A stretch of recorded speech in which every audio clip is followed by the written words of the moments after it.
Hello प्यारे बच्चों, आज हम समझेंगे संक्षेप में वायु पायरेसी के बारे में कि वायु पायरेसी क्या है।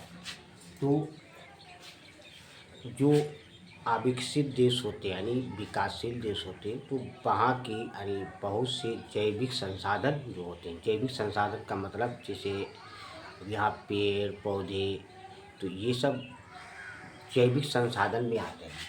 तो किसी देश के जैविक संसाधनों जैसे जीव जंतु व आनुवंशिक पदार्थ का किसी दूसरे देश के यानी कोई जो दूसरा देश होता है तो बिना जानकारी के उपयोग में लाना वायु पायरेसी कहलाता है।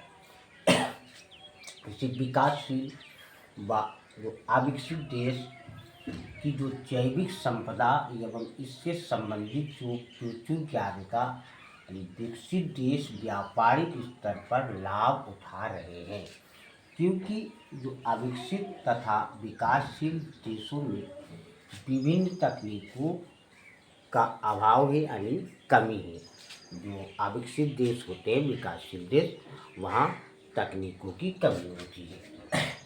ये देश धन के अभाव में अपने प्राकृतिक संसाधनों का पूर्ण लाभ नहीं उठा पाते हैं, पूरी तरह से उसका लाभ नहीं उठा पाते हैं जो प्राकृतिक संसाधन होते हैं। जैसे उदाहरण के तौर पर भारत समेत एशिया के विभिन्न देशों में से धान जो है हजारों वर्षों से उगाया जा रहा है, और एक अनुमान के अनुसार अकेले भारत में धान की हजारों किस्में जो आनुवंशिक विविधता का एक रोचक उदाहरण है। जिसे बासमती चावल संपूर्ण विश्व में अपनी खुशबू और सुगंध के लिए प्रसिद्ध है। मशहूर है कि सन 1997 में अमेरिकी कंपनी जिसका राइस टेक ने बासमती चावल को टेक्समती के नाम से पेटेंट कराकर इस पर एकाधिकार प्राप्त कर लिया। परंतु ये बात भारत को अच्छी नहीं लगी, क्योंकि ये असंवैधानिक था। भारत के विरोध करने पर ये पेटेंट रद्द करना पड़ा।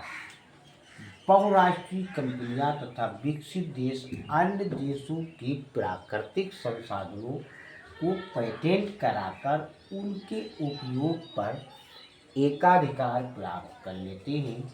यही वायु पायरेसी कहलाता है। बच्चों, लाइक सब्सक्राइब कमेंट शेयर अवश्य कीजिए।